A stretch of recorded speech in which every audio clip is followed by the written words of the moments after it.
கூட்டம் நல்லபடியா நடக்கும் அப்படின்னு அம்மா ஆசி சொல்றாங்க. அதே சமயம் சதீதேவி எதுக்கு இருக்கிற நம்ம இந்திரர் கொஞ்சம் கவலையோடு இருக்கிறத பார்த்துட்டு என்ன ரொம்ப கவலையா இருக்கீங்க, ஏதாவது பிரச்சனையா அப்படின்னு விசாரிக்கிறாங்க. அதுக்கு தேவேந்திரரோ எல்லாம் வல்ல பிரபஞ்சத்துக்கே அதிபதியான தட்சன் இருக்கும் போது எனக்கு என்ன கவலை அப்படின்னு சொல்ல, தட்ச முகத்துல கர்வத்தை பார்க்கணுமே, திமிர பார்க்கணுமே, அளவுக்கு அதிகமாவே இருக்கும், அளவுக்கு அதிகமாவே இருக்கும். இந்த பக்கம் நம்ம சந்திரனை பார்த்துட்டு நான் ஏற்கனவே சொன்னதுதான், எல்லா அதிகாரமும் உனக்கு உண்டு, வசந்த கால விழாவை நல்லபடியா சிறப்பா நீ பண்ணு. அதே சமயம் வசந்த கால விழாவில் ஏதாவது சொதப்பல் நடந்தா, ஏதாவது பிரச்சனை நடந்தா அதுக்கும் நீதான் பொறுப்பு அப்படின்னு மருமகனை கொஞ்சம் ஒரு வாணிங்கையும் போட்டு தாங்க போறாரு அவரு.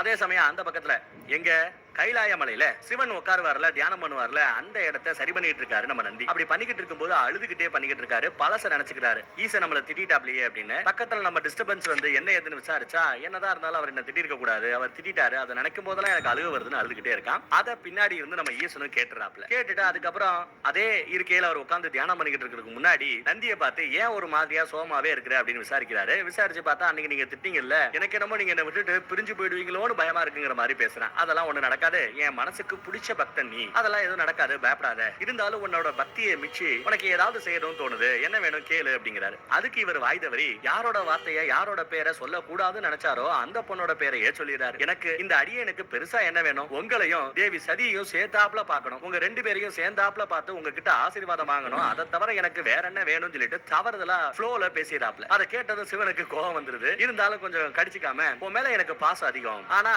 நீ கொஞ்சம் எல்லை மீறி ஆசைப்படுற, எல்லை மீறி போற சம்டைம்ஸ், அது உன்னை என்கிட்ட இருந்து பிரிச்சிடாம பாத்துக்க அப்படின்னு ஒரு வாணிங்க போட நந்திக்கு ஒரு மாதிரி ஆயிடுதுங்க. இந்த பக்கம் ஒரு வழியா வசந்த கால விழா நடக்க போகுது. வசந்த கால விழாவோட ஹோஸ்ட் யாருன்னா நம்ம மாதங்கி தான். அவங்க நடுவுல போய் நின்னு விழாவை ஆரம்பிக்க போறோம், சிறப்பா ஆரம்பிக்கணுங்கிறதுக்காக நம்ம சந்திரனை கூப்பிட்டு, நீங்க ஃபர்ஸ்ட் ஆயக்கலைகளை 64 உங்களுக்கு தெரியும், நீங்க உங்க டான்ஸ் ஸ்டெப் 2 ஸ்டெப்பை போட்டு ஆரம்பிச்சு விட்டு போங்க அப்படின்னு நம்ம மாதங்கி கேட்க சந்திரனும் தயாராகி வராரு. அப்படியே பக்கத்துல வராரு. ரேவதியை கூப்பிடுவாருன்னு பார்த்தா பக்கத்துல இருந்த ரோகிணியை கூப்பிட்டு போயிடுறாரு. அப்படியே அவங்க ரெண்டு பேரும் சேர்ந்து ஒரு அருமையான நாட்டிய நாடகத்தை அரங்கேற்றாங்க. அதை பார்த்து எல்லாருக்கும் சந்தோஷம், கை தட்டி அந்த ப்ரோகிராமை பார்த்து ரசிக்கிறாங்க. அதே சமயம் இந்த பக்கத்துல பார்த்தா ரேவதி கொஞ்சம் சோகத்துல உட்கார்ந்துகிட்டு இருக்க, இல்ல நின்னுகிட்டு இருக்க, அம்மாவும் தங்கச்சியும் அவளுக்கு ஆறுதலா பக்கத்துல நிக்கிறாங்க. ஒரு வழியா அந்த ப்ரோகிராம் முடிஞ்சதுக்கு அப்புறம் நம்ம மாதங்கி மிச்சம் இருக்கிற 3 பொண்ணுங்களையும் போங்க, நீங்க எல்லாரும் சேர்ந்தாப்புல ஒரு ப்ரோகிராம் நடத்துங்க அப்படின்ட்டு அவங்க 3 பேரையும் அனுப்பி வைக்க, அவங்க 3 பேரும் சேர்ந்தாப்புல ஒரு அருமையான ஒரு பாட்டு எடுத்து பாடுறாங்க. அந்த பாட்டும் சிறப்பா நல்லபடியா இருந்தது. எல்லாரும் கை தட்டி வரவேற்கிறாங்க. அப்படியே கடைசியா நம்ம மாதங்கி சதி தேவிய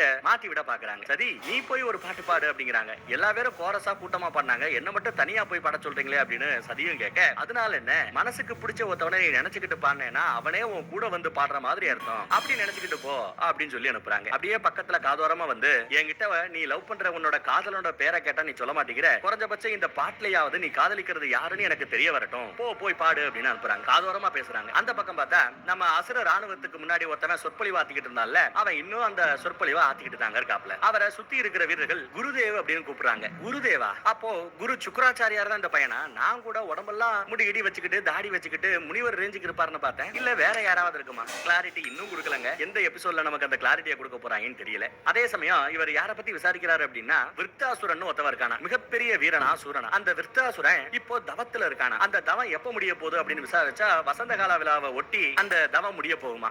முடியட்டும். அந்த தவம் முடிஞ்சதும் அவனும் காலத்துல இறங்கட்டும். நாம என்ன பண்ண போறோம், மகாசபை கூட்டம் கூடும்போது அவங்கள அப்படியே சுத்தி வளைக்கணும். அதே சமயம் விருத்தாசுரன் என்ன பண்ணுவான்னா, அவனோட படையை கூட்டிக்கிட்டு வசந்த கால விழா நடக்குது இல்லையா, அங்க அவங்கள ரவுண்ட் பண்ணி நிக்கட்டும். ஏதாவது தப்பு தண்டா நடந்தா நம்ம போற யுத்தத்தை தொடங்கிட வேண்டியதான் அப்படின்னு சொல்றாப்ல. இது தெரியாம இந்த பக்கத்துல நம்ம ஆட்கள் தேவி சரியோட அந்த பாட்டை, அவங்களோட வீணையோட அந்த இசையை கேட்டு எல்லாரும் வாங்கிக்கிட்டு இருக்காங்க. இவங்க இங்க என்ன பண்றாங்கன்னா, நம்ம சிவனை பார்க்கும்போது சிவன் ஒரு தேவகான இசையை இசைச்சார் இல்லையா, அந்த இசையை இவங்க இசைக்க ஆரம்பிக்கிறாங்க. அந்த தேவகான இசையை கேட்டு எல்லாரும் அப்படியே மெய்மறந்து போறாங்க. இந்த லெவலுக்கு இவ்வளவுக்கு அருமையா பாட முடியுமா, இந்த மாதிரி ஒரு இசையை அவங்க கேட்டதே இல்லைங்கிற மாதிரி உணர்றாங்க.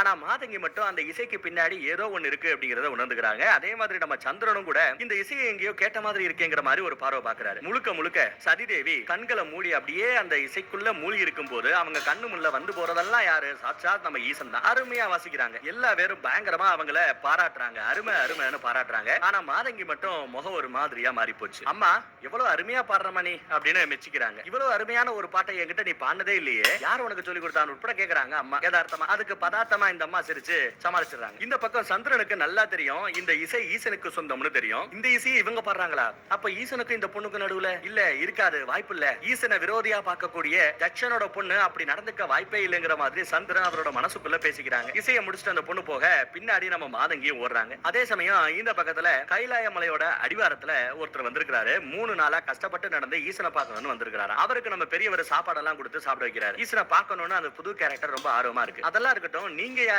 யாரு என்னன்றது என்கிட்ட சொல்லவே இல்லையே அப்படின்னு நம்ம கிராமத்து பெருசு விசாரிக்குது. இவரோட பேரு சிலாதனா, விவசாயி சிலாதனா. வணக்கம் வணக்கம் அப்படின்னு வணக்கம் போறாரு நம்ம பெருசு. இவரை பத்தி கேள்விப்பட்டிருக்காரு போல. உங்களை என்னால அடையாளம் கண்டுபிடிக்க முடியாம போயிடுச்சு. நந்தி தேவரோட அப்பா அல்ல நீங்க, எவ்வளவு நல்ல பையனை பெற்றிருக்கீங்க அப்படின்னு பாராட்டி பேசுறத வச்சு அதுக்கப்புறம் தான் நமக்கு தெரிய வருது வந்திருக்கிற பெரியவர் வேற யாரும் இல்ல, நம்ம நந்தியோட அப்பாவா. எனக்கு நந்தியை நினைச்சாதான் ஒரே கவலையா இருக்குங்கிறாரு. சிவன் பக்கத்துல இருக்க எதுக்கு கவலைப்படணும்னு நம்ம பெரியவர் சொன்னா, அடப்போப்பா அது ஒரு பெரிய கரப்பா அப்படின்னு இவர் ஒரு பெரிய பிளாஷ்பேக்க சொல்ல போறாரு போல தெரியுது. இவர் ஒரு விவசாய குடியை சேர்ந்தவரா, விவசாயத்தை பார்த்துக்கிட்டு இருக்காரு. மாடுகள் தான் துணை. அப்படியே இருக்கும்போது பார்த்தா இவருக்கு பிறந்த குழந்தைகள் எல்லாம் செத்து போச்சு. கூட பிறந்தவங்க எல்லாம் செத்து போயிட்டாங்க. இவங்க வம்சத்துக்கே கடைசியா இருக்கிற ஒரே ஆளு இவர் தான் அப்படிங்கிற மாதிரி போய் நிக்குது. இவருக்கு அடுத்து இவருக்கு வாரிசு வேணும். இவருக்கு குழந்தை பாக்கியமும் அதுக்கப்புறம் இல்லாம போயிடுது. இதனால வாரிசு வேண்டி குழந்தை பாக்கியம் வேண்டி இவர் பயங்கரமா ஈசனை பார்த்து கடும் தவம் புரிய ஆரம்பிக்கிறாரு. அந்த தவத்தோட பலனா ஈசனை வந்து உனக்கு என்ன வர வேணும் அப்படின்னு கேட்கிறாரு. நானும் விவசாய குடியில பிறந்தவன், எனக்கு விவசாயம் தான் முக்கியம். இதோ இங்க இருக்கிற மாடுகள் தான் எனக்கு துணை. இதுக இல்லாம என்னால விவசாயம் பண்ண முடியாது. இதுக மாதிரியே எனக்கு விவசாயத்துல உதவி செய்யற மாதிரி ஒரு பையன் வேணும் அப்படின்னு கேட்க, அவ்வாறே ஆகட்டும்னு வரம் கொடுத்துட்டு நம்ம சிவம் போயிடுறாரு. அதுக்கப்புறம் பார்த்தா இவருக்கு குழந்தை பிறக்குது. அந்த குழந்தை அப்படியே மாடுகள் மாதிரியே மாடுகளோட காதோட பிறக்குது. ஈசனோட அருளால பிறந்ததுனால தன்னோட குழந்தைக்கு நந்தீஸ்வரர் அப்படின்னு பேர் வச்சிருக்கிறாரு இந்த தகப்பன். அப்புறம் நல்லபடியா வளர்க்கறாரு செய்யறாரு. பட் பையன் பிறந்ததுல இருந்து வளர்ந்து பெரியாளர் வரைக்கும் எல்லா டைமும் சிவனே சிவனே சிவனேன்னு சதா சிவனோட நினப்பாவே இருக்க, ஒரு கட்டத்துக்கு அப்புறம் நான் கைலாய மலையை நோக்கி போறேன், என் பிறப்பே ஈசனுக்கு சேவை செய்யறதா அப்படின்னு சொல்லிட்டு புறப்பட்டு போயிட்டானா. அப்படி போனதுக்கு அப்புறம் திரும்பி என்ன பாக்குறதுக்கு வரவே இல்ல அப்படின்னு சொல்லி வருத்தப்படுறாரு. அது மட்டும் இல்லாம இவரோட முன்னோர்கள் அடிக்கடி கனவுல வந்து நம்மளோட வம்சம் நந்தியோட நின்ற கூடாது, அதுக்கப்புறம் தொடரணும் வேற ஏதோ சொல்லிக்கிட்டே இருக்காங்களா. அதான் வந்து நந்தியை கொஞ்சம் பார்த்து பேசி கூட்டிட்டு போலாமேன்னு வந்திருக்கிறேன் அப்படின்னு சொல்ல, அதை கேட்ட நம்ம பெரியவர், நந்தி ஈசனை விட்டு உங்க கூட வருவாரா, அதுக்கு வாய்ப்பே இல்ல, இருந்தாலும் முயற்சி பண்ணி பாருங்க அப்படிங்கிறாரு இந்த பெரியவர். அதே சமயம் அதையெல்லாம் ஒட்டி கேட்டுக்கிட்டு இருந்த நம்ம டிஸ்டர்பன்ஸ் அங்க வந்து, அவ்வளவுதானே இது என்ன பெரிய விஷயம், ஈசனுக்கு நாங்களும் தான் நல்ல பக்தர்கள், நாங்க சொன்னாலும் ஈசன் கேட்பாப்ல, நீங்க வாட்டுக்கு இங்க இருந்து ரெஸ்ட் எடுங்க, உங்க கவலையை நாங்க போய் ஈசன் கிட்ட சொல்றோம், அவரே இதுக்கு ஒரு நல்ல முடிவு சொல்லட்டும், நாங்க பாத்துக்கிறோம் இருங்கன்னு சொல்லிவிட்டு டிஸ்டர்பன்ஸ் ரெண்டும் சிவனை பாக்குறதுக்கு கிளம்பியாச்சு. அந்த பக்கம் அரண்மனையில பார்த்தா பாடி முடிச்சிட்டு தன்னோட ரூமுக்கு வர்றாங்க சதிதேவி. பின்னாடியே மாதங்கி விரட்டிக்கிட்டே வராங்க. இந்த பாட்டை இதுக்கு முன்னாடி யாரு பாடினாங்க, யாரோடது அப்படின்னு எனக்கு நல்லா தெரியும், ஆனா அந்த பாடல் உனக்கு தெரிய வாய்ப்பே இல்லையே. ஈசனை முழுக்க முழுக்க வெறுக்கிற உங்க அப்பா மூலமாவோ உங்க அப்பாவுக்கு தெரிஞ்சவங்க மூலமாவோ இந்த மாளிகை மூலமாவோ யார் மூலமா உனக்கு அந்த கீதம் தெரிய வாய்ப்பே இல்ல, என்ன நடக்குறீங்க அப்படின்னு விசாரிக்கிறாங்க. அவங்களுக்கு பயம் அதிகமாயிடுச்சு. தப்பு, பெரிய தப்பு, உன் மனசுல அந்த மாதிரி ஒரு நினைப்பு இல்லைன்னு தயவு செய்து என்கிட்ட சொல்லு, தயவு செய்து சொல்லு அப்படின்னு கேக்குறாங்க. ஆனா அதுக்கு சதிக்கிட்ட இருந்து மௌனம் மட்டுமே பதிலா வர, ஐயோ நான் நினைச்சது சரியா போச்சு, இது எவ்வளவு பெரிய பிரச்சனையில போய் முடியும் அப்படின்னு பதட்டப்படுறாங்க. தட்சனோட பொண்ணான நீ அந்த ஈசனை காதலிக்கிறதுங்கிறது அப்பப்பா இது நடக்கவே நடக்க அப்படிங்கிறாங்க. பொதுவா காதலுக்கு நான் விரோதி கிடையாது. ஒரு பொண்ணு ஒரு பையனை காதலிக்கிறதுல எந்த தப்பும் கிடையாது. காதலிக்கலாம், கல்யாணம் பண்ணிக்கலாம், அதுல எந்த பிரச்சனையும் இல்ல. ஆனா நீ அப்படி யாரோட பொண்ணு நீ, அதுவும் யார காதலிக்கிற, பிரளயமே ஏற்பட்டு விடும் அப்படின்னு சொல்லி வருத்தப்படுறாங்க, எச்சரிக்கிறாங்க. வேற வழி இல்ல, நீ அந்த சிவனை மறந்தே ஆகணுங்கிறாங்க, அந்த ஈசனை நீ மறந்தே ஆகணுங்கிறாங்க. போன பாட்டிலேயே மாதங்கி சொன்னாங்க, இதெல்லாம் செட் ஆகாது, வேணாம், எரிச்சிருவாங்க அம்மா அப்படின்னு சொல்லி அழுதாங்க. ஆனா அதுக்கு நம்ம சதி என்ன சொல்றாங்கன்னா, நீங்க நினைக்கிற மாதிரி எல்லாம் இல்ல, நான் தட்சனோட பொண்ணு, அப்படி எல்லாம் நடந்துக்க மாட்டேன்னு அழுதுகிட்டே சொல்றாங்க. நீதி, நேர்மை, நியாயம் இது எல்லாத்தையும் தன்னோட மூச்சு காத்தா வச்சிருக்கிற தட்ச மகாராஜாவோட பொண்ணு தப்பான வழிக்கு போக மாட்டேன் அப்படின்றாங்க. இதெல்லாம் நீ பேசுவோமா, ஆனா உன்னோட கானத்தை கேட்டா எனக்கு அப்படி தோணலையே. நீ யார் மீது காதல் கொண்டிருக்கிறாய் என்பதை உன் தகப்பன் அறிந்தால் என்ன பிரளயம் ஏற்படுமோ அப்படிங்கிற மாதிரி அழுதுகிட்டு பதறாங்க. ஏன் புரிஞ்சுக்க மாட்டேங்கிறீங்க, ஏன் சொன்னா கேட்டுக்க மாட்டேங்கிறீங்க, என் மனசுல யாருமே கிடையாது, நான் யாரையுமே காதலிக்கல, நீங்க எதுக்கும் கவலைப்படாதீங்க அப்படின்னு சொல்லும் போது கரெக்டா சதியோட அம்மா உள்ள வராங்க. என்ன கவலை அப்படின்னு கேட்டுட்டே உள்ள வராங்க. கடைசி வார்த்தை கவலையை மட்டும் கேட்டிருக்காங்க போல. கூடவே சந்திரனோட பொண்டாட்டிமாருங்க எல்லாம் இருக்காங்க. அப்படியே அந்த சீனை கட் பண்ணி மறுபடியும் இந்த பக்கம் கைலாயத்துல நம்ம சிவனை பார்ப்போம். நந்தியோட அப்பாவுக்காக பேசுறதுக்காக இந்த பக்கம் நம்ம டிஸ்டர்பன்ஸ் சிவங்கிட்ட பேசுறதுக்காக வராங்க. இறைவா அப்படின்னு கூப்பிட்டதும் கண்ணை முழிக்கிற நமது சிவன். நந்தியோட தந்தை விவசாயி சிலான் வந்திருக்கிறாரு. கொஞ்சம் தவிப்போட இருக்காப்ல.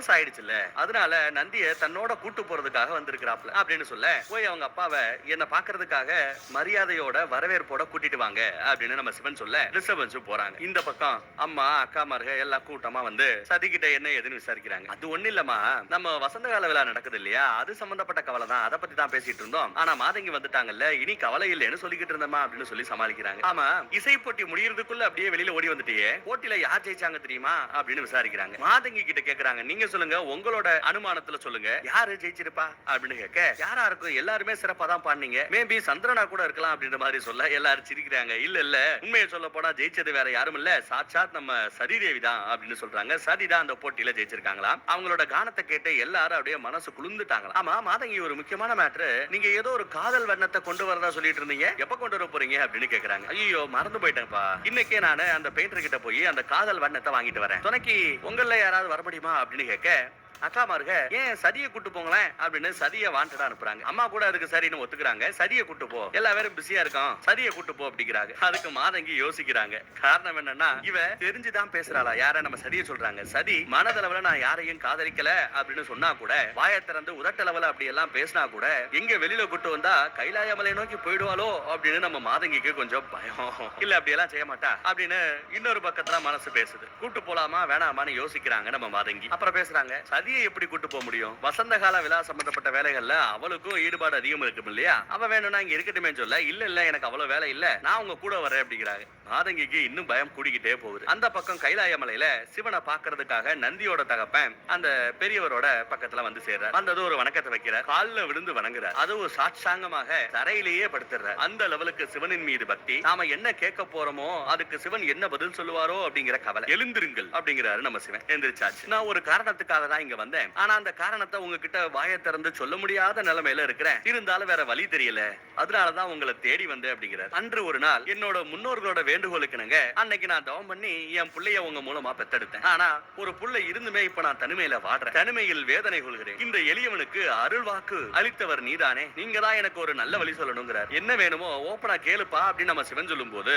என்ன வேணாலும் கிடைக்கும் அப்படின்னு சொல்லும் போது, அது எப்படி என்னால கேட்க முடியும், என்னதான் அவன் என்னோட பிள்ளையா இருந்தாலும் உங்களோட சேவகனாச்சே, அதனாலதான் என்னால கேட்க முடியாம தவிக்கிறேன் அப்படிங்கிற. மாதா பிதா குரு தெய்வம் அப்படின்னு உங்களை தகப்பன 2வது இடத்துலயும் தெய்வத்தை 4வது இடத்துலயும் வச்சிருக்காங்களே, அதுலயே தெரிய வேணாமா, நந்திக்கு நந்தியின் மீதான அந்த அதிகாரத்துல உங்களுக்கே அதிகாரம் ஜாஸ்தி, உங்களுக்கு 2வது அதிகாரம், எனக்கு 4வது அதிகாரம் தான், அதனால நீங்க சொல்றதா நடக்கும், பரவாயில்ல கேளுங்கிற. இவங்க 2 பேருக்குமே அவர் என்ன கேட்க போறாருன்னு தெரியும், இருந்தாலும் அதை ஓப்பனா சொல்லாம கேளுங்க கேளுங்கன்னு 2 பேருமே பேசிட்டு இருக்காங்க. சரி, நீங்க கடைசி வரைக்கும் வாய் திறந்து பேச மாட்டீங்கன்னு எனக்கு தெரிஞ்சு போச்சு, எங்கப்பா நந்தியை கொஞ்சம் கூட்டு வாங்கப்பா அப்படின்னு நம்ம டிஸ்டர்பன்ஸ் கிட்ட சொன்னா, அப்பா வந்துட்டாருன்னு தெரிஞ்சதுமே நந்தி எங்கேயோ போய் ஓடி ஒளிஞ்சுக்கிட்டாரு அப்படின்னு அந்த டிஸ்டர்பன்ஸ் சொல்றாங்க. பரவாயில்ல, நந்தியை தேடி கண்டுபிடிச்சு சிவன் அழைத்ததாக சொல்லுங்க, கண்டிப்பா அவர் வருவாப்ல அப்படின்னு சொல்லி அனுப்புறாரு. அவங்களும் போய் தேடி கண்டுபிடிச்சு நம்ம நந்தியை கூட்டும் வந்தாச்சு. வரும்போது சிவன் நம்மள அனுப்பி வச்சிருவாரோ அப்படிங்கிற பயத்திலேயே தாங்க கொஞ்சம் அழுதுகிட்டே கவலையோட தான் நம்ம நந்தி இங்க வந்து சேர்றாரு. பல வருடங்களுக்கு பிறகு அப்பாவும் புள்ளையும் ஒருத்தர் பாத்துக்கிறாங்க. சொல்ல போனா அப்பா தான் புள்ளைய பாக்குறாரு, புள்ள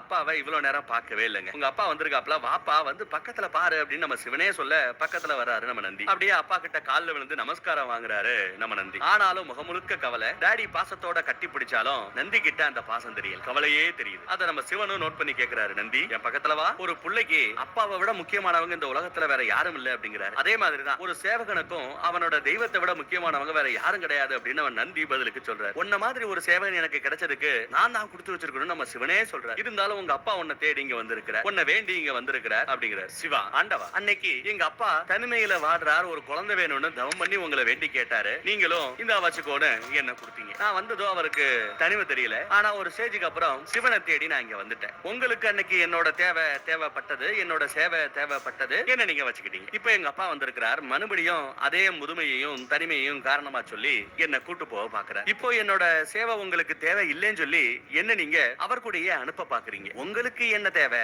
எங்க அப்பாவுக்கு என்ன தேவை அப்படின்னு யோசிக்கிறீங்களே ஒழிய என்னோட விருப்பம் என்ன, என்னோட தேவை என்னங்கறத யாராவது யோசிக்கிறீங்களா அப்படின்னு பாயிண்ட பிடிச்சு நறுக்குன்னு கேக்குறாப்ல நம்ம நந்தி. என் பேரே நந்தீஸ்வரர், என் பேருல பாதியா இருக்கிற உங்களை விட்டு எப்படி என்னால போக முடியுங்கிற. நான் உங்களுக்கு சேவகன், எவ்வளவோ சேவை செஞ்சிருக்கிறேன், உங்களோட தேவை அறிஞ்சு அறியாமல்லாம் இல்ல, எனக்கு தோன்றதை செஞ்சுக்கிட்டு இருக்கேன். உங்களுக்கு சேவை செய்யறதையே என்னோட மூச்சு காத்தா நினைச்சு நான் செஞ்சுக்கிட்டு இருந்தேன். அப்படி இருக்க உங்க மூச்சு காத்து மாதிரியே உங்க கூடயே எப்போதும் இருக்கிற இந்த நந்தி இல்லாம உங்களால இருக்க முடியுமா அப்படின்னு கேக்குறாரு. இந்த கேள்விக்கு நம்ம சிவனால ஸ்டார்டிங்ல பதில் சொல்ல முடியலனாலும் அப்படியே அங்க இருந்து இறங்கி நந்தியை பார்க்காம அந்த பக்கத்துல திரும்பி நின்னுக்கிட்டு நந்தி இல்லாம என்னால இருக்க முடியும் அப்படின்னு பதில் சொல்றாருங்க. அதை கேட்டது நம்ம நந்தி ஏதாவது சொல்லுவான் கோவப்படுவான் அப்படின்னு பார்த்தா அப்படியெல்லாம் இல்லாம ஆனா நீங்க இல்லாம என்னால இருக்க முடியாது சாமி அப்படின்னு அழுகுறான். என்கிட்ட விவாதம் பண்றதுக்காக உன்னை இங்க வர சொல்லல அப்படிங்கிறாரு நம்ம சிவன். ஈன்றவனுக்கு செய்ய வேண்டிய அந்த கடமையை செய்யணுங்கிறார். பெத்தவங்களுக்கு நீங்க செய்ய வேண்டிய அந்த கடமையை செஞ்சுட்டா நீங்க எந்த கடவுளையும் வணங்க வேண்டிய அவசியம் இல்ல. எந்த கடவுளையும் நீங்க தூக்கி வச்சு கொண்டாடவோ இல்ல அந்த கடவுளுக்கு சேவை செய்யவோ பூஜை புனஸ்காரங்கள்லாம் செய்யணும்னு அவசியமே இல்ல. பெத்த அப்பா அம்மாவை நல்லபடியா பாத்துக்கிட்டாலே உங்களுக்கு அவ்வளவு புண்ணியம் கிடைக்கும். சொர்க்கத்துல உங்களுக்கு இடம் உண்டு. அதனால நீ போ, உன் தகப்பனுக்கு செய்ய வேண்டிய அந்த கடமையை செய் அப்படிங்கிற. நந்தி அப்படியே ஆடி போறாங்க. இது எனது கட்டளை அப்படிங்கிறாரு. அவ்வளவுதான், நந்திக்கு உசுரே போச்சு. நந்தி சிவனோட காலெல்லாம் விழுந்து கெஞ்சினாரு, இந்த உத்தரவு வேண்டாம், இந்த உத்தரவை திரும்ப எடுத்துக்கங்கிறாரு. ஆனா சிவன் கிட்ட இருந்து மௌனம் மட்டுமே பதிலா கிடைக்க நந்தி எந்திரிக்கிறாப்ல. உங்களுக்கு என்ன, நான் வேண்டாம்ல, நான் போறேன், அப்பா வாங்க அப்படின்னு சொல்லிட்டு சிவனை ஏறெடுத்து பார்க்காம அப்படியே திரும்பி பார்க்காம போய் சேர. நந்தியோட அப்பாவோ வந்து சிவனுக்கு சாஷ்டாங்கமா மறுபடியும் ஒரு வணக்கத்தை போட்டு ஒரு கும்பிட போட்டு அப்படியே குனிஞ்சாப்லயே போயிடுற. ஒரு பக்கம் இப்ப நம்ம சிவன் தனிமையில இருக்க, இந்த பக்கம் நம்ம நந்தியும் தனிமையில வாடுறாரு. நம்ம சிவனை நந்தி நினைச்சவே பார்த்துக்கிட்டு இருக்க. உன் அதீத அன்பு சில நேரம் உன்னை என்னிடமிருந்து விலக்கி வைக்க வாய்ப்புண்டு அப்படின்னு நம்ம சிவன் எப்பயோ ஒரு காலகட்டத்துல சொன்னதை இப்பவும் நினைச்சு நந்தி அழுதுகிட்டு இருக்காப்ல. இந்த பக்கம் அப்பாவோ காட்டுல கிடைச்ச எல்லா கனி வகைகளையும் பல வகைகளையும் அள்ளி கொண்டு வந்து பிள்ளைக்கு கொடுத்து சாப்பிடுப்பா சாப்பிடுங்கிறாரு. அதுக்கு நம்ம நந்தி அவன் அந்த பழத்தை சாப்பிடாம கொள்ளாம சிவன் இந்நேரம் சாப்பிட்டுருப்பாரோ இல்லையோ அப்படின்னு வருத்தப்படுறான். என்னப்பா நந்தி, சிவன் யாரு? இந்த 3 உலகத்தையுமே ஆட்டி படைக்கக்கூடியவர், உலகத்தையே பாத்துக்கிறவருக்கு அவரை பாத்துக்க தெரியாதா அப்படிங்கிறாரு அப்பா. சதா ஈசன் ஈசன்னே திரியிறியே,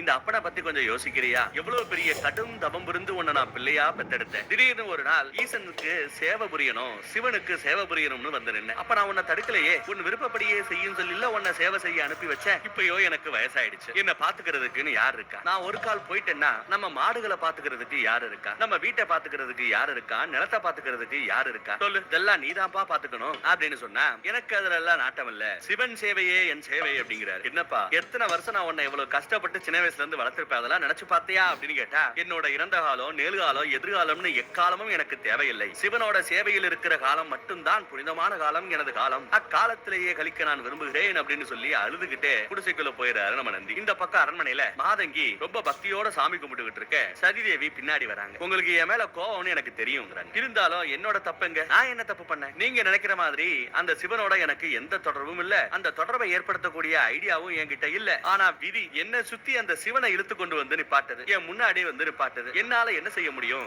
அப்படிங்கிறாங்க. நான் சொல்றது நீங்க கேக்குறீங்களா இல்லையா அப்படிங்கிற மாதிரி மாதங்கி கிட்ட விசாரிக்கிறாங்க. மாதங்கி அப்பையும் எந்த பதிலையும் சொல்லாம அப்படியே முழிக்கிறாங்க. ஏதோ ஒன்ன மூடுற மாதிரி தெரியுதுங்க. ஆமா, இவங்க சாமி கும்பிட்டாங்க, என்ன சாமி கும்பிட்டாங்க அப்படின்னு பார்த்தா அவங்க மூணு அந்த திரையை விலக்கி பார்த்தா மாதங்கி சிவ பக்த, அந்த சிவனைத்தான் சாமியா கும்பிட்டுக்கிட்டு இருக்கா. சிவலிங்கத்துக்கு பூஜை செஞ்சுக்கிட்டு இருக்கா. அதுவும் எங்க சிவனை கண்டாலே வெறுக்கிற, சிவனை பரம எதிரியா பாக்குற பிரபஞ்ச அதிபதி தட்சனோட அரண்மனையிலேயே யார பார்க்க கூடாது, விதி என்ன சுத்தி சுத்தி அதை காமிச்சுக்கிட்டு இருக்கு அப்படின்னு சொல்லிக்கிட்டு இருந்த நம்ம சதிதேவியே இப்போ சிவலிங்கத்தை மறுபடியும் பார்க்க வேண்டியதாயிடுச்சு. என்ன பண்றீங்க? சிவனையா நீங்க கும்பிடுறீங்க? சிவனுக்கா உங்களது பூஜை அப்படின்னு விசாரிக்கிறாங்க. ஆம் சதி, உங்க அப்பா உருவாக்குற இந்த சமுதாயத்துல என்ன மாதிரி பக்தர்களை காக்கக்கூடியவர் அந்த சிவனை தவிர வேற யாரு அப்படின்னு கேக்குறாங்க. முடிஞ்ச வரை இந்த உண்மையை உங்ககிட்ட நான் மறைக்கணும்னு ஆசைப்பட்டேன், ஆனா விதி இப்ப அது உனக்கு தெரிஞ்சு போச்சுங்கிறாங்க. அந்த சிவனையே நீங்க கும்பிட்டுக்கிட்டு அப்புறம் என்ன பத்தி நீங்க தெரிஞ்சுக்கிட்டதோ ஏன் எனக்கு எதிர்ப்பு தெரிவிச்சீங்க அப்படின்னு விசாரிக்கிறாங்க நம்ம சதிதேவி. உங்க அப்பாவுக்கு நான் சிவனை கும்பிடுறேன் அப்படிங்கிறது தெரிஞ்சாலே எனக்கு எப்பேற்பட்ட தண்டனை கிடைக்கும் தெரியுமா? அந்த மாதிரி இருக்க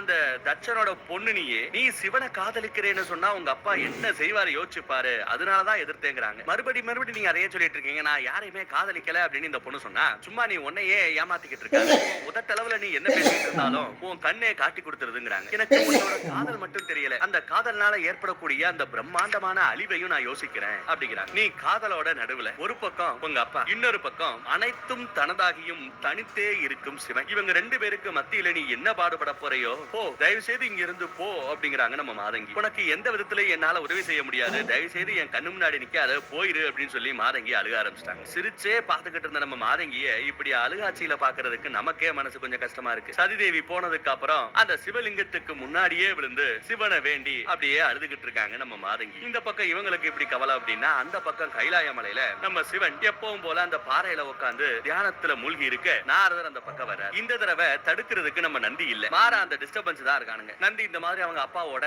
கிளம்பி போயிட்டான். போக மாட்டேன்னா நம்ம சிவன் தான் நந்தியை வெளியேற்றினாப்ல அப்படின்னு சொல்ல, என்ன நந்தி வெளியேற்றப்பட்டானா, ஐயோ நாராயணா நாராயணா அப்படின்னு சொல்லி கத்திக்கிட்டு சிவனை பாக்குறதுக்காக நம்ம நாரதர் விறுவிறுன்னு போறாரு. நாக்க புடுங்குற மாதிரி 4 கேள்வி கேட்பாரு அப்படின்னு நம்ம எதிர்பார்க்கலாம். சிவனின் பேரை சொல்லி ஒரு வணக்கத்தை போட்டுட்டு நாராயணா நாராயணான்னு கத்துனதும் சிவன் முழிச்சுக்கிறார். தியானத்துல இருந்து வெளியில வர நந்தி இல்லாத ஒரு கைலாயத்தை என்னால நினைச்சு கூட பார்க்க முடியல அப்படிங்கிறாரு நம்ம நாரதர். இப்பதான் கேள்விப்பட்டேன் நந்தியை வெளியேற்றிட்டீங்களா அப்படின்னு கேட்க, தேவரிஷி ஒரு அப்பாவுக்கு பையன் செய்ய வேண்டிய அந்த கடமை தான் முதற் கடமை, அதை அவன் செய்யட்டுமே சொல்லி தான் அனுப்பி வச்சதா சிவன் சொல்றாரு. நீங்க அனுப்பி வச்சிட்டீங்க, ஆனா நீங்க இல்லாம அந்த நந்தியால அந்த பக்கத்துல வாழ முடியுமா அப்படின்னு பேசிக்கிட்டு இருக்கும் போதே நந்தியோட அப்பா சிவா சிவா சிவா அப்படின்னு கத்திக்கிட்டே ஓடி வந்து சிவனோட காலடியில விழுகிறார். தயவு செய்து நந்தியை நீங்களே கூட்டுக்குங்க, என் மகனை நீங்களே கூட்டுக்குங்க அப்படின்னு கதறாரு. நீங்க இல்லைன்னா அவன் செத்துருவானோன்னு எனக்கு பயமா இருக்குங்கிறாரு. நான் அவனை கூட்டிட்டு போன அந்த கணத்துல இருந்து இப்ப வரைக்கும் அவன் சாப்பிடல, ஒரு துளி தண்ணீரை கூட குடிக்கல. தினம் தினம் அவன் உங்களை நினைச்சு நினைச்சு வடிச்ச அந்த கண்ணீரால நான் வசிக்கிற அந்த காடே பாலைவனம் ஆயி போச்சு. அவன் கவலை அந்த காட்டையே சுட்டு எரிக்குது. தயவு செய்து என் மகனை நீங்களே கூட்டுக்கங்க அப்படிங்கிறாரு. குடிசையில ஒரு மூலையில ஓரமா உட்காந்து வானத்தையே பார்த்தபடி அப்படியே பேனு உட்காந்துக்கிட்டு இருக்காராம். எவ்வளவு சொல்லியும் கூப்பிட்டு பார்த்தோம் அவன் இருக்கிற அந்த பொசிஷனை விட்டு நகலவே இல்லையா. யாரோ ஒருத்தர் வருவாரு தன்னை கூட்டிட்டு போவாருங்கிற மாதிரியே ஆகாயத்தை பார்த்தபடியே இருக்கா. என் புள்ளைய காப்பாத்துங்கன்னு வந்து அழுகிறார். உண்மை புரியாம நான் தான் தப்பு பண்ணிட்டேன் அப்படின்னு கால்ல விழுகிறார். நான் தான் என் புள்ளைய அனுப்புங்க அப்படின்னு கேட்டேன், இப்ப நானே சொல்றேன் என் புள்ளைய நீங்க தான் ஏத்துக்கணும் அப்படின்னு கால்ல விழுகிறார். அவர் அப்படியே எழுப்பி தப்பு பண்ணது நான் தான். யாரு சிவன் சொல்றாரு. அவனை வேதனையில ஆழ்த்தினது நான் தான் அப்படிங்கிறாரு நம்ம சிவன். என்னோட பரம பக்தன், என் புள்ள மாதிரி அவன் மென்மையானவன் மேன்மையானவன், அவனை வன்மையில ஆழ்த்திட்டேனே, நானே போய் அவனை கூட்டிட்டு வர்றேன், இந்த கைலாய மலைக்கு நானே போய் அவனை கூட்டிட்டு வர்றேன் அப்படின்னு சொல்றாங்க. அதை கேட்டு நம்ம டிஸ்டர்பன்ஸ்களுக்கு எல்லாம் ஷாக். சிவன் போவாரா, சிவன் போய் நம்ம நந்தியை கூப்பிட்டா நந்தி வருவானா, அப்படியே அந்த சீனை கட் பண்ணா அப்பா முதங்க வந்து நீ பேசாம கைலாய மலைக்கே போயிடுப்பா அப்படின்னு புள்ள கிட்ட சொல்றாப்ல. பட் இருந்தாலும் இல்ல நான் போகல, நான் போக மாட்டேன் அப்படிங்கிறப்ப நந்தி இப்போ நானா எப்படி போக முடியும்னு கேட்கிறாரு. அதே சமயம் நம்ம நாரதர் அங்க வராரு. நாரதா கைலாய மலையில இருந்தா வரீங்க, சிவன் சாப்பிட்டாரா, ஒன்னும் பிரச்சனை இல்லையே அப்படின்னு. இவன் சாப்பிடல 4 நாளா, ஆனா சிவன் சாப்பிட்டாரான்னு கேக்குறா பாத்தீங்களா. ஆமா இப்ப சிவன் எங்க எப்படி இருக்கிறா, நல்லா இருக்காரா அப்படின்னு விசாரிச்சா கொஞ்சம் திரும்பி பாருங்கிறாரு நாரதர். திரும்பி பார்த்தா நம்ம சிவன் நந்திக்காக அவன் குடிசைக்கு வெளியிலேயே வந்து நிக்கிறார். சிவனை பார்த்த அந்த கணம் நம்ம நந்திக்கு சந்தோஷம். 2 ஸ்டெப் முன்னாடி எடுத்து வைப்பான், அடுத்த செகண்ட் மறுபடியும் அவன் வருத்தத்துக்குள்ளாகிறான். சிவன் கிட்ட நெருங்கி போக மாட்டேங்கிறான், நின்னுக்கிறான். நாரதர் தான் போய் கைலாயமே நீ இல்லாம கலை இல்லாம போச்சு, சிவனே உன்னால நீ இல்லாம கஷ்டப்பட்டாப்ல, அதனாலதான் உன்னை கூட்டு போறதுக்காக சிவனே நேர்ல வந்திருக்கிறாரு, போ அப்படிங்கிறாரு. போக மாட்டேங்கிறான். உன்னை கூட்டு போறதுக்காக அந்த கடவுளே வந்திருக்கிறாப்ல, போப்பா அப்படின்னு அப்பா சொல்றாரு. அப்பையும் நம்ம நந்தி நகர மாட்டேங்கிறாரு. நந்தி நகரலனா என்ன, நம்ம சிவனே 4 எட்டு எட்டு வச்சு முன்ன வராரு. ஈகோ எல்லாம் பார்க்கல. என்னப்பா கோமா, ஓ சிவன் கிட்ட நீ பேச மாட்டியா அப்படின்னு கேக்குறாரு. உன்னை கூப்பிட நானே வந்திருக்கேன், திரும்பி வா, நாம கைலாய மலைக்கே போயிடலாம் அப்படின்னு கூப்பிடுறாரு. நம்ம நந்தி கோமா ஏதாவது பேசுவான்னு பார்த்தா என்ன மன்னிச்சுக்கங்க அப்படின்னு மன்னிப்பு கேட்கிறாப்ல. என்னாலதானே உங்களுக்கு இவ்வளவு கஷ்டம், இவ்வளவு தூரம் என்ன தேடி இங்க வர வேண்டியதாய் போச்சு அப்படின்னு சிவனுக்காக வருத்தப்படுறாரு. சிவனோட நேரம் வீணா போச்சு அப்படின்னு நினைக்கிறாரு. அதெல்லாம் இருக்கட்டும், என் கூட நீ கைலாய மலைக்கு வருவதானே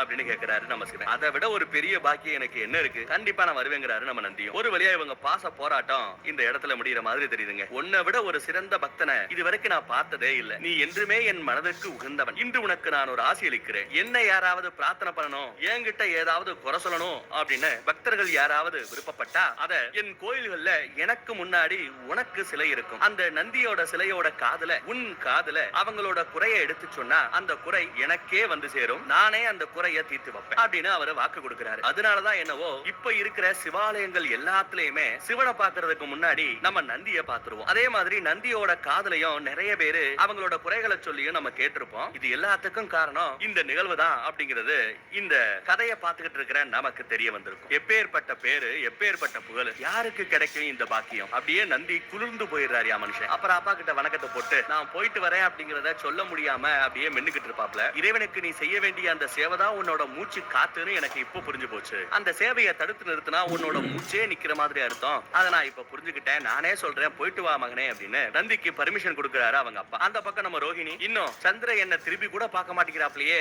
அப்படின்னு வருத்தத்திலேயே அந்த குறைய சொல்லி கும்பிட்டுக்கிட்டு இருக்காங்க. அம்மா வந்து ஆறுதல் சொல்லி பாக்குறாங்க, பட் ஆறுதல் படுத்த முடியல. அம்மாவை பார்த்து ஆமா எந்த கணக்குல நீங்க எனக்கு சந்திரனை மாப்பிளையா தேர்ந்தெடுத்தீங்க, கல்வி செல்வம் வீரம் அழகு இதுதான் ஒரு கல்யாணத்துக்கு ஒரு மாப்பிள்ளை கிட்டயோ ஒரு பொண்ணு கிட்டயோ நம்ம எதிர்பார்க்க வேண்டியதா, சம்பந்தப்பட்டவங்களுக்கு கல்யாணம் பண்ணிக்க போறா அவங்க 2 பேருக்கும் பிடிச்சிருக்கா இல்லையான்னு ஒரு வார்த்தை நீங்க கேட்டிருக்க கூடாதா, கல்வி செல்வம் வீரம் அழகு இது எல்லாத்தையும் தாண்டி சம்பந்தப்பட்டவங்களுக்கு இடையே அன்பு இருக்கா அப்படிங்கறத நீங்க பாத்துருக்க கூடாதா, தப்பு பண்ணிட்டீங்களே அப்படிங்கிற அப்படிங்கிறாங்க. ஒரு கால் எனக்கு கல்யாணம் ஆகாமயே நான் இந்த வீட்லயே இருந்திருந்தா கூட சந்தோஷப்பட்டிருப்பேன். இப்ப என்னை இப்படி தவியா தவிக்க வச்சுட்டீங்களே அப்படின்னு சொல்லி ரேவதி உட்கார்ந்து அழுகுறாங்க. தன்னோட பொண்ணுங்களுக்கு கல்யாணம் பண்ணி கொடுக்க வேண்டியது அப்பா அம்மாவோட கடமை. அந்த கடமையை தான் நாங்க செஞ்சோம் அப்படின்னு இவங்க சொல்ல, கடமைக்காக எங்கேயாவது பிடிச்சு தள்ளி விட்டுருவீங்களா? கல்யாணத்துக்கு அப்புறம் அவங்க நல்லபடியா இருக்கணும் வைக்கணும் எல்லாம் யோசிக்கிறது இல்லையா? அப்படி இப்படின்னு பாயிண்ட போட்டு அடுக்குறாங்க. குறைஞ்சபட்சம் தனக்கான மாப்பிள்ளையை தேர்ந்தெடுக்கக்கூடிய அந்த உரிமை ஒரு பெண்ணுக்கு இல்லையா அப்படின்னு கேக்குறாங்க. அதுக்கு இந்த அம்மா, இல்ல அந்த உரிமையை பெண்களுக்கு கொடுத்துட்டா வர்ற வரலாத்தையும் இல்ல எனக்கு பிடிக்கல அப்படின்னு தட்டி கழிச்சுக்கிட்டே இருப்பாங்க. அதுக்கப்புறம் பார்த்தா எல்லா பேருமே சிங்கிள்ஸா ஒரு காலகட்டத்துல இருப்பாங்க. சமுதாயம்னு ஒண்ணு உருவாகாது. பிடிக்கிறோ இல்லையோ கல்யாணம்னு ஒரு பந்தத்துக்குள்ள ஒரு பையனும் பொண்ணும் உள்ள போயிட்டாங்க அப்படின்னா அடுத்தது குடும்பமாகும், குடும்பம் சமுதாயமாகும், சமுதாயம் ஒரு ஊராகும், ஊரு ஒரு நாடாகும். இந்த கட்டமைப்பு குலையாம இருக்கிறதுக்காக தான் கல்யாணம் பண்றதாக அந்த அம்மா எடுத்து சொல்றாங்க. இப்ப கூட பாரு, நம்ம சதிக்கும் நிறைய மாப்பிள்ளை பாத்துக்கிட்டு இருக்கோம், ஒன்னும் சரியா அமைஞ்சு வர மாட்டேங்குது அப்படின்னு சொல்றாங்க. உடனே அவங்க ஒன்னும் அவசரம் இல்ல, பொறுமையா அவளுக்கு மாப்பிள்ளை தேடுங்க. ஒரு கால் மாப்பிள்ளையே அமையாம இருந்தா கூட எங்கேயோ ஒரு இடத்துல தள்ளி விடுறத மட்டும் செஞ்சிட வேண்டாம். பெண்களுக்கு இந்த உரிமை வேண்டும். மாப்பிள்ளையே அமையலைன்னா காலாகாலத்துக்கு அப்பா அம்மா வீட்டிலேயே கடைசி வரை தனிமையில சிங்கிள்ஸாவே வாழ்றதுக்கான அந்த உரிமை இந்த சமுதாயத்தில் கொடுக்கப்பட வேண்டும் அப்படின்னு தன்னோட கஷ்டத்தை எடுத்து சொல்லிக்கிட்டு இருக்காங்க. அப்பதான் அந்த தாய் ஒரு டயலாக விடுறாங்க. என்ன சொல்றாங்கன்னா, பேசாம நீயே உன் புருஷனை பத்தி நம்ம தட்ச மகாராஜா கிட்ட எடுத்து சொன்னா என்ன? ஏன்னா எது எப்படியோ, ஆனா கல்யாணம்னு ஒண்ணு ஆனதுக்கு பின்னாடி தன்னோட மனைவிமார்கள் எல்லா பேரையுமே சமநிலையில வச்சு நடத்த வேண்டியது ஒரு கணவனோட கடமை. அப்படி பார்த்தா இது அந்த சந்திரனோட குறை, என் மருமகனோட குறை. என் ரெண்டு பொண்ணுங்களையும் சமநிலையில வச்சு நடத்தாதது அவரோட தப்பு தான். இத பத்தி நீ உங்க அப்பா கிட்ட பேசக்கூடாது அப்படின்னு கேட்க, ஐயோ அப்பா கிட்ட சொன்னீங்க அவ்வளவுதான், என் புருஷனை உண்டு இல்லைன்னு பண்ணிடுவாரு. அவரோட கோவமே சந்திரனுக்கு சாபமா போய் நிக்கும், வேண்டவே வேண்டாம் அப்படின்னு அவங்க பதறிக்கிட்டு பேசுவாங்க பாத்தீங்களா? அந்த பதட்டத்துல இந்த பொண்ணுக்கு தான் புருஷன் மேல இருக்கிற அந்த காதல் ரொம்பவே அழகா இந்த அம்மாவுக்கு தெரியுதுங்க. அதை அவங்க கரெக்டா எடுத்துன்னு சொல்றாங்க. இவ்வளவு பாசமா இருக்கியே, உன்னோட பாசத்தை இந்த அன்பை அவன் புரிஞ்சுக்காம இருக்கானே அப்படின்னு வருத்தப்படுறாங்க. இதுதான் இங்க பிரச்சனை. நான் சந்திரன் மீது கொண்ட அந்த காதல், அந்த அன்பை பத்தி சுத்தி இருக்கிற எல்லா பேருக்கும் தெரியுது, ஆனா சம்பந்தப்பட்ட அந்த மனுஷனுக்கு தெரியலையே அப்படின்னு சொல்லி அழுகுறாங்க. ஆனா எது எப்படியோ எக்காரணத்தை கொண்டும் இத பத்தி நீங்க அப்பா கிட்ட சொல்லக்கூடாது அப்படின்னு சத்தியம் வாங்கிக்கிறாங்க. இந்த பக்கம் ஒரு வழியா கைலாய மலைக்கு நம்ம ஆட்கள் எல்லாரும் வந்து சேர்ந்தாச்சு. வந்ததுமே நம்ம நந்தியை போய் இழைப்பாரு அப்படின்னு சொன்னா, இல்ல ரொம்ப நேரம் கழிச்சு வந்திருக்கேன், ரொம்ப நாளைக்கு அப்புறம் வந்திருக்கேன், உங்களுக்கு சேவை செய்யணும் அப்படிங்கிறாப்ல. இங்க பாரு நந்தி, எனக்கு சேவை செய்வது மட்டுமே இன்னும் உன்னோட கடமையா இருக்காது. இதையும் தவிர்த்து ஒரு முக்கியமான பொறுப்பு உனக்கு கொடுக்கப்பட்டிருக்கு. என்னோட பக்தர்கள் யாரா இருந்தாலும் இனி உன்னோட காதுல அவங்களோட குறைகளை சொல்லுவாங்க. நீ அந்த குறைகளை கேட்கறது அப்படிங்கிறது ரொம்ப பெரிய விஷயம். தினம் லட்சக்கணக்கான மக்கள் வந்து உன் காதுல அவங்களோட குறைகளை சொல்லும் போது அதை கேட்டு நீ மன அழுத்தத்துக்குள்ள போயிடக்கூடாது. அதே மாதிரி வர்ற குறைகளை பாரபட்சம் இல்லாம கேட்டு என்னிடம் கொண்டு வந்து சேர்க்க வேண்டிய பொறுப்பு உன்னோடது. அதை செவ்வனே செய்வாயாக அப்படின்னு சொல்லி அப்படியே இவரு தியானத்துக்குள்ள மூழ்கிறாரு. அப்ப நம்ம நந்தி மனசுக்குள்ளேயே பேசிக்கிறாப்ல, எப்படி நீங்க என்ன தேடி வந்து நான் இருக்கிற இடத்துக்கே வந்து என்ன கூட்டு வந்தீங்களோ அதே மாதிரி சதி தேவியையும் அவங்க இருக்கக்கூடிய அந்த இடத்துக்கே போய் நீங்க கூட்டு வரக்கூடிய அந்த நாளும் வரும் அப்படின்னு மனசுக்குள்ளேயே அவர் நினைச்சுக்கிட்டு சந்தோஷப்பட்டுக்கிறாப்ல. இந்த பக்கம் அரண்மனையில பார்த்தா அந்த காதல் வண்ணத்தை எடுத்துட்டு வர்றதுக்காக மாதங்கி ரொம்ப தனியா போறாங்க. சதி தேவியை கூட்டு போக கூடாதுன்னு சொல்லிட்டு கழட்டி விட்டுட்டு போகணும்னு பார்த்தா வாசல்லையே சதி தேவி வெயிட் பண்ணிக்கிட்டு இருக்காங்க. கூடவே அம்மாவும் இருக்காங்க. காதல் வண்ணத்தை தேடி புறப்படலாமா அப்படின்னு நம்ம சதி தேவி கேட்க, இவ விடமாட்டா போலயே, சரி வா போலாம் அப்படின்னு மாதங்கி அவங்களை கூட்டிட்டு போற சமயம் வாசல்ல மஞ்சள ஒரு